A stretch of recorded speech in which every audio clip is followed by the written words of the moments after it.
नमस्कार, जय जय राम, जय सिया राम। मेरे प्यारे सभी दर्शकों, आज की इस वीडियो में मैं एक बहुत ही दुख भरी कहानी लेकर के आया हूँ। एक माँ का दुख, जब बेटा और बहू ने दोनों ने मिल करके उस बूढ़ी माँ को जब जीते ही जी उस आग में धकेल देते हैं, उस आग में झोंक देते हैं।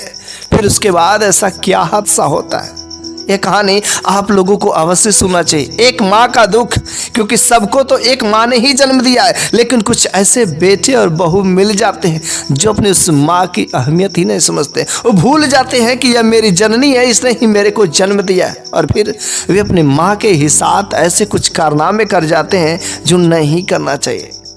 ऐसी वाकयाएं हमारे समाज में अक्सर जो घटित होती रहती है, लेकिन एक माँ का दुख हमसे देखा नहीं जाता है। तो चलिए हम लोग इस कहानी को, इस वाक्य को शुरू ही कर देते हैं। बहुत ही दर्द भरी कहानी है। एक बार की बात है कि एक माँ, जिसका मात्र इकलौता एक ही बेटा, वह जो अपने गांव में एक छोटी सी झोपड़ी में रहती थी, उसके पास इतने सारे धन दौलत जायदाद पैसे नहीं थे कि वह एक अच्छी सी आलीशान घर बनवा सके। वह तो बस किसी तरीके से, वह अपना इकलौता एक बेटा था ना, उसका पेट भरती थी। उसका पति, जब बेटा बचपन में ही था तो उसका पति मर गया था। बेटा मात्र 9 साल की उम्र में उसके पापा अर्थात उसके पिता का देहांत हो गया था। किसी तरीके से वह पालन पोषण अपने उस बेटे के की। बेटा बड़ा हुआ, इधर इसका भी समय धीरे धीरे धीरे व्यतीत होने लगा, और समय जैसे जैसे व्यतीत हुई बूढ़ी हो गई। अब तो इसे लोग बूढ़ी दादी, बूढ़ी माँ कहने लगे। लेकिन एक बात इसके अंदर खास थी कि इसके पास धन दौलत जरूर नहीं थे, पैसे नहीं थे, लेकिन ये जो भगवान की भक्ति, वहां में बहुत विश्वास रखती थी। हर मंदिर में जाकर के मत्थे टेकती थी। भगवान की कथा, भगवान की गीत, ये सारे के सारे चीजों में बहुत ही रुचि रखती थी। जहां पर बैठी भक्ति भाव करना शुरू हो जाती थी। अपने घर के इस छोटे से कोने में एक भगवान का मंदिर भी बनाई थी। वहां पर बैठ करके अपने भगवान का उस पूजा पाठ में बहुत सारे समय दिया करती थी। जब समय बचता तो वह कहीं पर गांव में किसी भी लोगों के पास में जब बैठती थी तो वह कथा कहानियां शुरू कर देती थी, और उसकी कथा कहानियां सुनने में लोग बहुत ही रुचि रखते थे, बहुत ही मजा आता था। और जहां पर भी वह बूढ़ी दादी माँ बैठती, बस लोग तो वहां पर ऑटोमेटिक खींचे खींचे चले आते, और लोग, बच्चे, महिलाएं, कुछ बूढ़े बुजुर्ग भी उसके पास में बैठा करते थे। कहते थे कि दादी माँ वो वाली कहानी सुनाओ ना, वो पंडित वाली कहानी सुनाओ, वो चोर वाली कहानी सुनाओ, वो हलवाई वाली कहानी सुनाओ। अरे अलग अलग लोग जो अलग अलग प्रकार की कहानियां उससे कहते थे, और वह सुनाती थी, गाना भी गाती थी, जिसके बदले वह कभी किसी से कुछ लेती नहीं थी। लेकिन हाँ, उनका प्यार मोहब्बत गांव वालों से इतना था कि गांव वाले खुशी खुशी में उस बूढ़ी दादी माँ को अपने घर पर ले जा करके खाना खिलाते थे। जो उनके पास में रहता था वो उन्हें दे देते थे। वे जानते थे कि इनकी स्थिति ठीक नहीं है, इनका हालत खराब है, गरीब है, लेकिन वह कभी इस कथा कहानी गीत गाने के लिए कभी जो किसी से 1 रुपये मांगी नहीं कि हाँ मैं इस तरीके से कहानी कहूंगी तो मुझे ये दो। उसके अंदर एक भाई लालच नहीं था। और धीरे धीरे समय व्यतीत होने लगा, और बेटा बड़ा भी हो गया। बेटा बड़ा होने के बाद उस बूढ़ी दादी माँ ने किसी तरीके से अपने बेटे की शादी भी कर देती है। शादी होने के बाद जब वह बहू घर में आती है तो देखती तो घर में तो कुछ है ही नहीं। उस बूढ़ी दादी माँ ने कहा, बेटी शादी तो जरूर हो गई है, लेकिन हमारे पास इतने सारे धन जायदाद नहीं है कि मैं एक आलीशान घर बना सकूं। लेकिन अब ये तुम्हारी जिम्मेदारी है और मेरे बेटे की जिम्मेदारी है कि तुम लोग कमाओ, पैसे बनाओ, और फिर जो है अपना एक अच्छा सा घर बनवा लो। मेरे पति तो जब ये बचपन में था तभी ही मर गए, और मैं इतना कहाँ से कर, किसी तरीके से बस इस बच्चे का और अपना पेट भरती थी, और मैंने कुछ नहीं किया। शुरुआत का समय था, सास बहू दोनों में कुछ समय तो ठीक ही चलता रहा, लेकिन जो बहू थी बिल्कुल ही अंधविश्वासी थी, भगवान को 1% नहीं मानने वाली थी, वह पूजा पाठ में विश्वास ही नहीं करती थी। ये सब चीजें धकोसला मानती थी, ढोंग मानती थी। लेकिन वह बूढ़ी माँ ने सोचा कि जब मेरी बहू आ ही गई है तो वो खाना दाना तो बनाएगी। जहाँ से मैं बाहर से कहीं से भी अगर मैं कुछ दाना पानी लाऊंगी तो बहू जो घर में बैठ कर के बनाएगी और मेरे को पूरा का पूरा समय मिलेगा। मैं भगवान की भक्ति भाव करूंगी, क्योंकि मेरा अब समय आखिरी हो गया है और मैं भगवान के सामने बैठ करके खूब मन से कीर्तन भजन करूंगी। और वह बूढ़ी दादी मैं जब जब उस मंदिर में बैठती, अपने घर के मंदिर में छोटा सा कोने थोड़ा सा फोटो भगवान के लगा करके नित्य आस्था भाव से वह भगवान की भक्ति भाव करते थे। और वह हमेशा यही कहते थे कि हे भगवान, तूने मेरे को पैसा नहीं दिया, बड़ी अच्छी बात है, लेकिन मेरे को बहू दिया, बेटा दिया, बहुत अच्छी बात है। हे भगवान, मेरे बेटे और बहू को, मेरे नाती पोतों को, मेरे गांव वालों को, सबको सुखी से रखना। वह अपने कभी धन नहीं मांगी, वह हमेशा अपने अगल बगल के लोगों के हित के बारे में ही कामना करती थी। लेकिन जब एक बार वह जो है बहू अपने उस सास को देख लेती कि वह कुछ फोटो लगा करके, एक दीपक जला करके कुछ बड़बड़ा रही हैं, उसको उल्टा समझ ही आ जाता है। वह ये नहीं समझती कि वह भगवान की भक्ति भाव कर रही थी, भगवान की पूजा कर रही थी। अरे कभी उसने पूजा किया ही नहीं तो जानेगी क्या। उस बहू ने अपनी सास माँ का उल्टा ही समझ लिया कि यह कोई टोने टोटके कर रही है। और जब थोड़ा सा आवाज लगा के सुनती है तो वह बार बार एक ही आवाज टाइप का, बेटा, बहू, गांव वाले, कुछ ऐसे ही नाम आते हैं। उसको उल्टा शक हो जाता है कि कहीं ना कहीं ये हम लोगों को उल्टा चालबाजी में नहीं तो पड़ा रही ने, कहीं ऐसा टोने टोटके तो नहीं कर रही ना कि मैं अपने बेटा, बहू, पोतों को खा जाऊंगी। इस तरीके से वो उसको शक होने लगता है। और जब जब वह पूजा करने जाती तो उसको बहुत ही घृणा होता कि ये बुढ़िया उसके आगे क्या करती है। वह चाहती है कि इस प्रकार इस बुढ़िया को यदि अपने घर से निकाल देते तो कितनी अच्छी बात होती। लेकिन उस बूढ़ी दादी माँ ने कभी ऐसा नित्य व्यवहार जो है, दुर्व्यवहार अपनी बहू के साथ में नहीं किया। इधर बेटा कमाने चला जाता है, इसके नाती पोते भी हो जाते हैं। बूढ़ी दादी माँ की स्थिति बिल्कुल ही खराब हो जाती। अत बस वह जो भगवान की भक्ति भाव करती और गांव में जाकर के किसी के घर पर किसी का बर्तन मांज देती, किसी का झाड़ू कर देती, किसी का गोबर कर देती, किसी का उपला पाथ देती, अलग अलग गांव में जाकर के काम कर देती जिनसे उनसे हो पाता था। और इसके बदले में लोग उस बूढ़ी माँ को कुछ खाने के लिए दे देते थे और वो अपने घर पर ला करके बहू बेटे को दे देती थी। बल्कि उसके बेटे तो नहीं थे, बेटा तो चला गया था कमाने, बहू थे और कुछ 2 पोते भी हो गए थे। उन लोगों को वह जो पालन पोषण कर रही थी। लेकिन ये जो बहू थी बिल्कुल ही उस बूढ़ी माँ से जलन करती थी।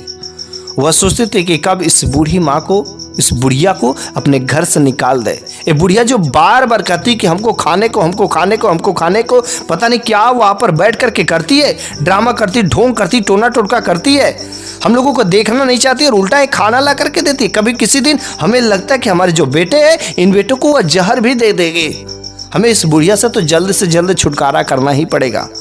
वो अपने गांव वालों से भी 2-4 लोगों से कहती कि अरे बुढ़िया जो भक्ति भाव करती है, उन्होंने बेटे मैंने सुना है, अरे कोई भक्ति भाव नहीं करती है, ढोंग करती है, ढोंग करती है, या तो नाती पोतों को खाने की बात करती है। अरे जैसे इसने अपने पति को, जब इसके पापा बचपन में ही थे तो अपने इस पति को ही खा गई, यही काम कर कर करके, इसी वजह से इसके पास कभी कोई धन नहीं आया। ऐसे वह गाँव के लोगों के कुछ महिलाएं थी, उनके पास वह इकट्ठा होकर के ऐसा कहा करते थे।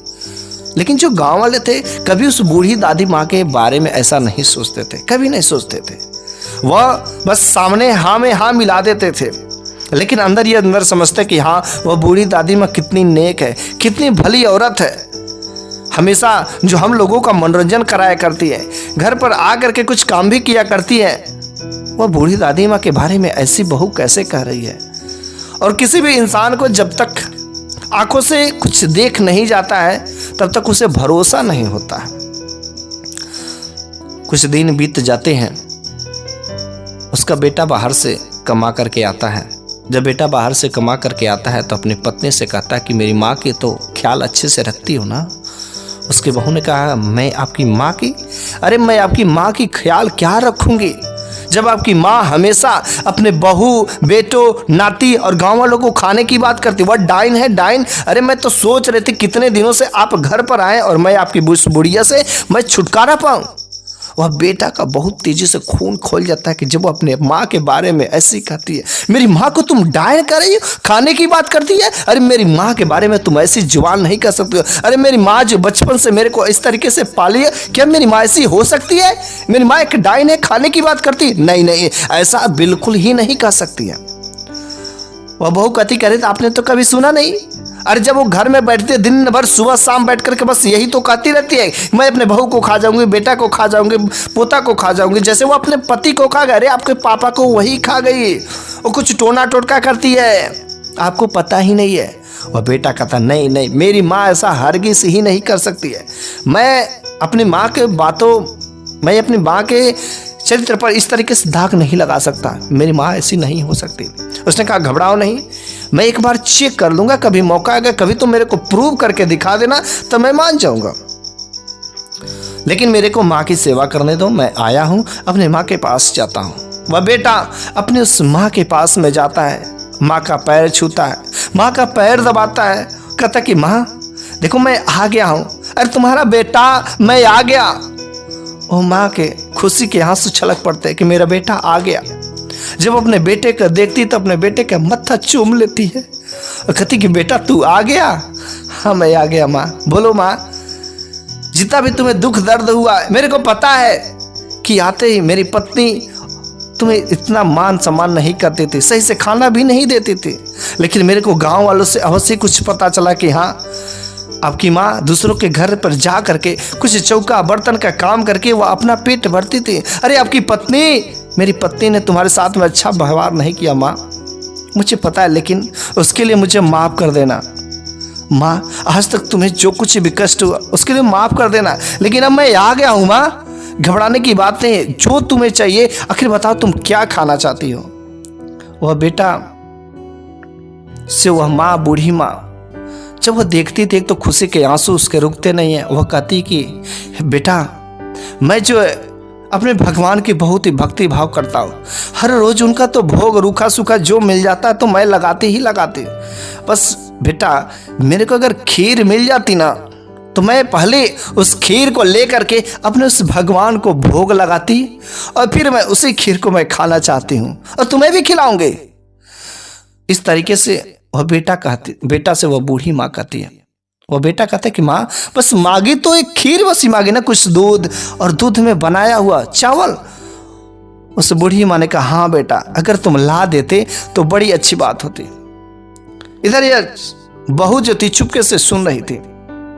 बेटा मार्केट से जाता है, दूध लेकर के आता है और उस प्योर दूध में, शुद्ध दूध में वह अपने खुद जो है माँ के लिए खीर बना रहा था।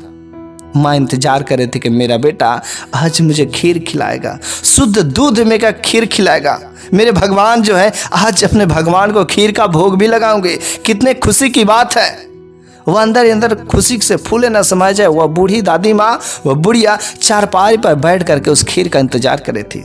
बेटा खुद अपने हाथों से उस खीर को पका रहा था। तब तक गांव के किसी नौजवान युवक कोई दरवाजे पर आता है और वो बुलाता है, कहते करे भाई सुन रहे हो? उसकी पत्नी कहते रहे जी सुनिए, कोई दरवाजे पर बुला रहा है।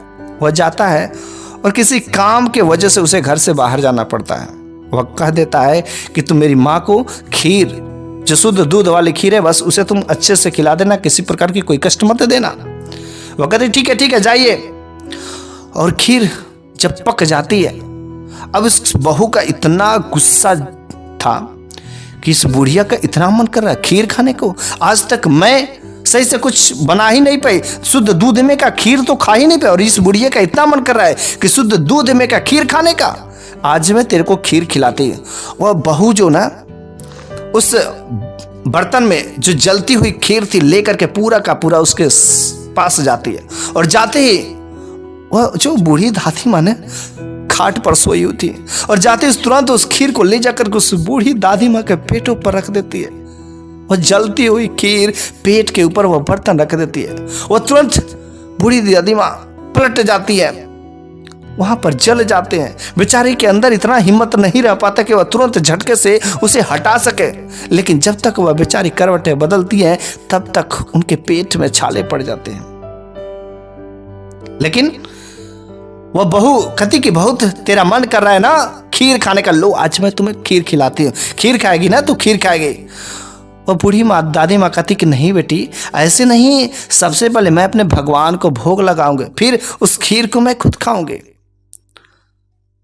लेकिन जब बहू से वह बात कहती कि भगवान को भोग लगाने को, तब तो उसका मत्था जो और पक जाता है और तुरंत उसमें से कुछ खीर निकालती कलछुल से, और कुछ कलछुल से एक कलछुल जलता हुआ खीर जो उसके बूढ़ी माँ के मुंह में डाल देती है और कहती ले, अरे तेरा बहुत मन कर रहा है ना खीर खाने का, आज मैं तेरे को खीर खिलाती हूँ। वो उस बूढ़ी माँ का मुंह दबा दबा कर कुछ जलता हुआ खीर जो है वह बहू उसके अंदर जो ठूसती रही, नाक दबा देती, जिसकी वजह से जलता हुआ खीर बेचारी वह बूढ़ी माँ को घोट लेती। जैसे ही वह घोटती अंदर का गला जल जाता, पेट में जाकर के जलने लगता, चिल्ला रही है कि बचाओ बचाओ, अरे मत करो ऐसा काम, ऐसा मत करो, अरे भगवान से तो डरो। लेकिन पूरा का पूरा खीर जो है उसके ऊपर इधर उधर जला देती है, उसके ऊपर फेंक देती है। बेचारी वह बूढ़ी माँ जल जाती है और इतना चिल्लाती है, इतना उसको दर्द होता है, जलन होती है कि वह मूर्छित हो जाती है, बेहोश हो जाती है। जब वह बेहोश हो जाती है तो इस बहू के दिमाग में एक खुरपाती विचार आता है कि यह तो बेहोश हो गई, मूर्छित हो गई है, और वैसे शाम ढलने ही वाली है, और आज मैं पूरे गांव वालों के सामने तथा अपने पति को मैं इसका काला करतूत साबित करके ही रहूंगी। उसके मन में कुछ खुरपाते विचार आ जाता है। तो बूढ़ी दादी माँ खाट पर लेटी रहती है, उसको एक जो है चादर से लपेट देती है, चादर से बिछा देती है और उसके ऊपर से ढक देती है। उसके पति तब तक आते हैं, कहते हैं कि देखो ये आपकी माँ है ना, खीर खा करके सो गई, मस्त सो रही है। और बेटा सोचता है कि मैं जब मेरी माँ सो ही रही तो मैं क्यों डिस्टर्ब करने जाऊँ। वह एक बार भी चादर उठाकर अपनी माँ को देखता नहीं, वह तो इस विश्वास पर रहता कि मेरी माँ खीर खा करके सो गई है। उसको नहीं पता था कि मेरी माँ के मुख जल गए हैं, मेरी माँ का गला जल गया है, मेरी पत्नी ने मेरी माँ के साथ में ऐसा बुरा बर्ताव किया है, उसे नहीं पता था। लेकिन जब उसका पति आता है तो बहू कहती है कि देखिए जी ये आपकी माँ इस चारपाई पर लेटी हुई है ना, अभी देखिएगा ये सपने में भी यही बड़बड़ाएगी कि मैं अपने बहू को खा जाऊंगी, मैं अपने बेटे को खा जाऊंगी, मैं अपने पुत्रों को खा जाऊंगी, मैं पूरे गांव वालों को खा जाऊंगी, किसी को नहीं छोड़ूंगी। अरे मैं इस गांव में खाने के लिए आई हूँ, अब मैं किसी को नहीं छोड़ूंगी, एक एक करके सबको खा जाऊंगी। देखिए अभी अभी कुछ ही समय में साक्षात अपने मुख से अपने आंखों देखा हाल सुन लीजिएगा। लेकिन गांव के दो चार लोगों को जो आपके नजर में प्रतिष्ठित लोग हैं उन लोगों को भी बुला लाइए, ताकि वे लोग भी, क्योंकि आपको तो भरोसा नहीं होगा कि मेरी माँ ऐसी खा सकती है, ऐसी कर सकती है, आपको तो भरोसा नहीं क्योंकि आपकी माँ है ना। वह बेटा कहता है क्या यार मेरी माँ ऐसा कर सकती है, ऐसा बिल्कुल ही नहीं कर सकती, लेकिन चलो तुम कहती तो मैं मान जाता हूं। वह बेटा जो है गाँव में दो चार लोगों को बुलाने के लिए चल जाता, तब तक किसी बीच उसको मौका मिल जाता है और उस चारपाई के नीचे वह घुस जाती है। जब वह चारपाई के नीचे घुस जाती है, वह बेटा गांव के 2-4-10 लोगों को लेकर के आता है। तब तक जैसे ही वह घर के अंदर सब प्रवेश करते हैं वैसे ही वह चारपाई के नीचे से बोलने लगती है, कहती कि थोड़ा सा गला बैठा करके बोलने लगती है कि मैं अपने बेटे को खा जाऊंगी, मैं अपने बहू को खा जाऊंगी, मैं अपने पोते को खा जाऊंगी, मैं किसी को नहीं छोड़ूंगी। अब बस अंत हुआ, और आज तक मैं कह रही थी अब वो दिन आ गए, मैं मरने से पहले मैं सबको खा जाऊंगी। ऐसे वह बार बार एक ही जवान को गुस्से में कह रही थी। जैसे ही बेटा ने इस बात को सुना कि मेरी माँ ऐसे कह रही है, उसके भी आंखें चकाचौंध हो जाती, उससे भी विश्वास हो जाता है कि हाँ मेरी माँ ही कह रही है, क्योंकि उसी के नीचे से आवाज आ रही थी। गांव वाले भी इस आवाज को सुन करके, इस बात को सुन करके दंग रह जाते थे कि जो आज तक मैं इस बूढ़ी दादी माँ को कितना नेक समझता था, इसकी बहू तो बार बार ऐसा ही कर रही थी, लेकिन मेरे को तो विश्वास ही नहीं होता था कि क्या ऐसा ही हम लोगों के बारे में सोच सकती है। ऐसा बिल्कुल ही नहीं सोच सकती। गांव के लोग जैसे ही दरवाजे से बाहर जाते हैं, छोड़ने जाता है, तब तक यह बहू चारपाई के नीचे से निकल करके आ जाती है और कहती सुना, अरे आपने सुना वो आपकी माँ है ना क्या कर रही थी, सुना कि नहीं सुना, अब आपकी आंख खुले, अब मैं इस बुढ़िया को पक्का है आग में झोंक देंगे, जला देंगे। इस बुढ़िया को जैसे सोई रही है वैसे सोई ले जाकर के चिता पर जला दिया जाएगा। इसके अंदर इतना तो हिम्मत है नहीं, दबा करके जला दिया जाएगा। वह बेटा कहता है कि चलो ठीक है, क्योंकि मरने से पहले हम लोगों को खाई लेगी और एक दिन ऐसे इसको चिता पर ले जाकर के सुला दिया जाएगा, जल करके राख हो जाएगी, खत्म हो जाएगा। बेटा और बहू अब दोनों मिलकर के अपने उस बूढ़ी माँ को, उस सास को वह जो जलाने के लिए तैयार हो जाते हैं। अगली रात उन लोगों ने पूरा प्लान बनाया। दिन के समय में वह बेटा चुपे चुपे वह जा करके शमशान घाट में वहां पर वह चिता तैयार कर देता है। रात्रि के समय में जब वह बूढ़ी दादी माँ उस दिन उठती हैं तो काफी उनके मुख पर जो छाले पड़े हुए थे। सुबह होते होते तुरंत जो अपने भगवान के दरबार में जाती है और भगवान से कहती, हे भगवान, अरे देखो ना मेरे साथ ऐसा कितना अन्याय हो रहा है। अरे अब मेरी सहायता नहीं करोगे तो क्या करोगे? इस बुढ़ापे स्थिति में आज तक मैं हमेशा आपकी ही भक्ति भाव करती रही। अरे मेरी सहायता करो भगवान। यह जान लीजिए, अगर आपके भक्ति भाव में भरोसा होगा, विश्वास होगा, तो कभी आपका अहित नहीं हो सकता है। और वैसे भगवान से वह रो रो करके कहती है।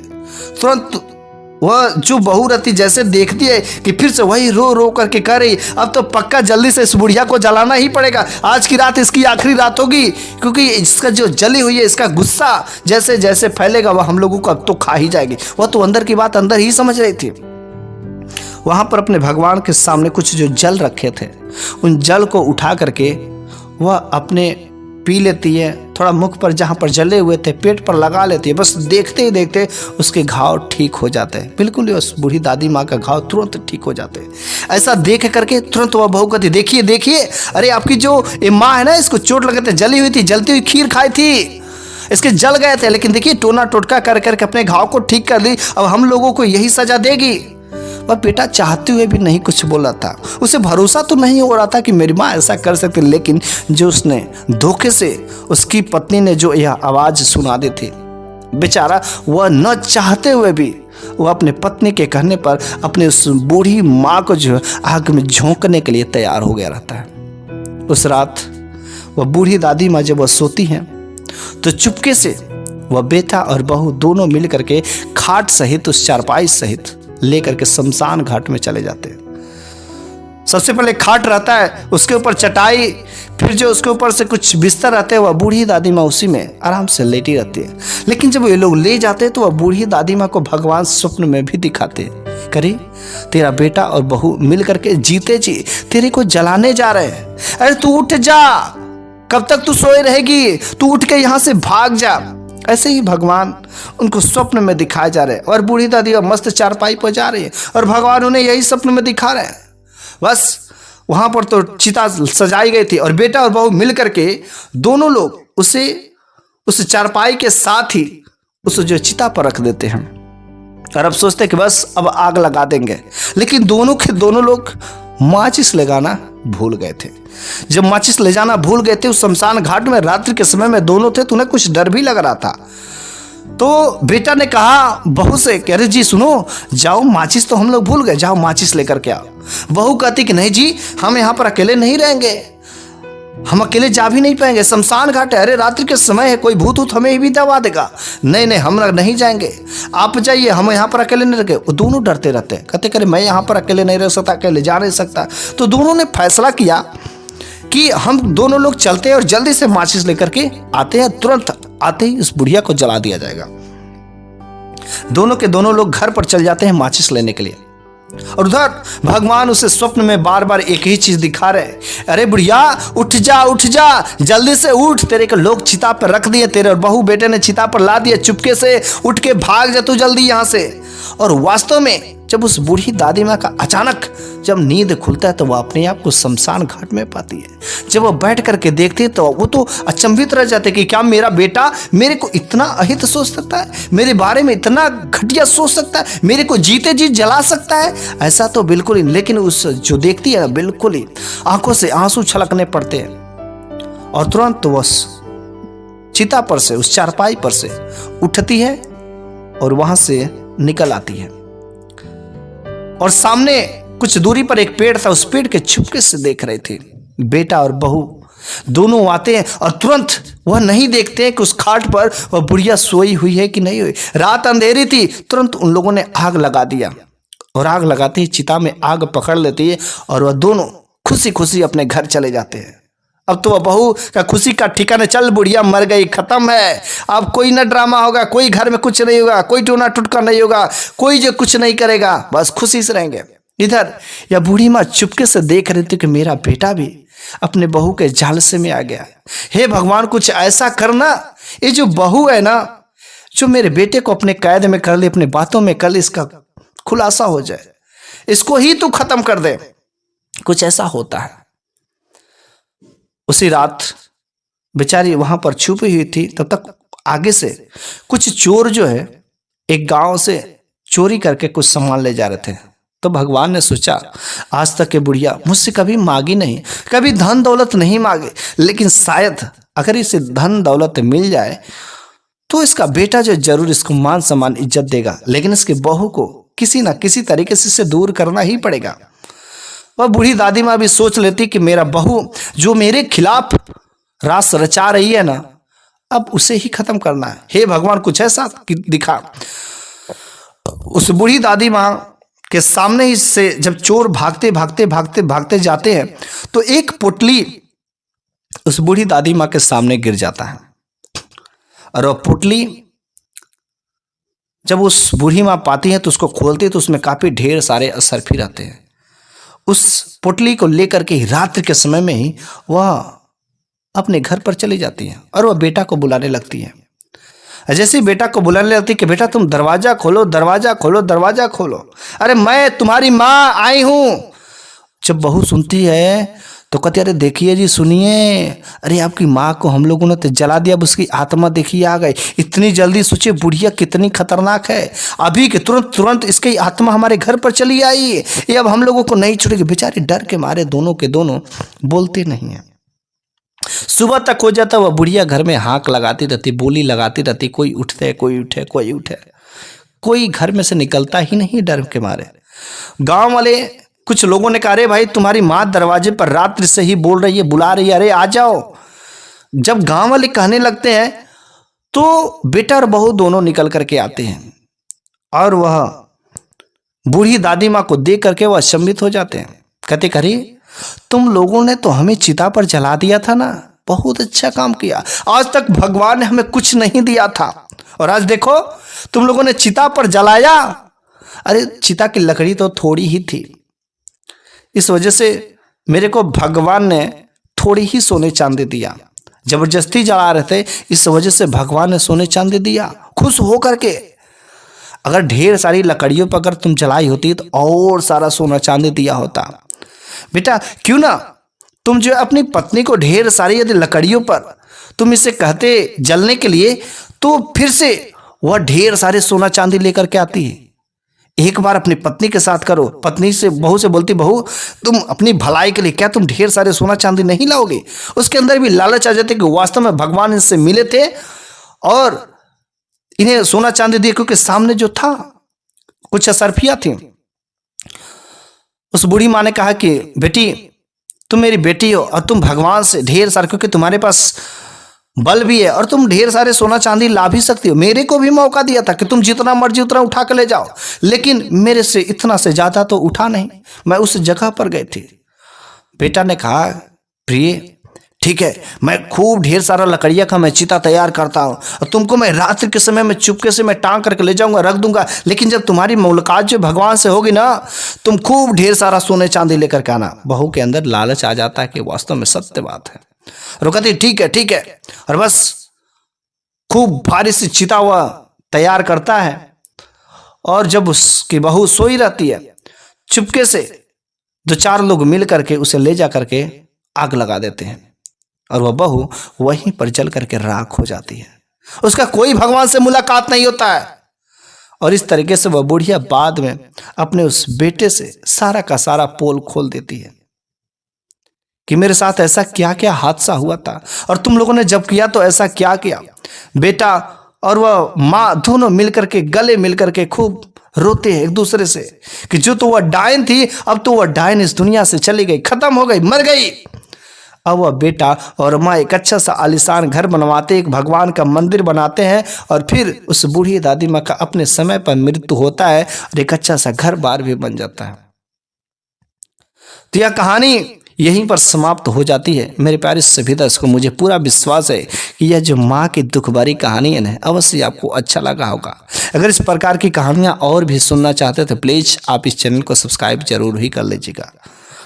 अगले कहानी में, अगले वीडियो में मैं एक सुंदर सा खूब एक अच्छी कथा लेकर के और हाजिर होऊंगा। तब तक के लिए मैं विदा लेना चाहता हूँ। धन्यवाद।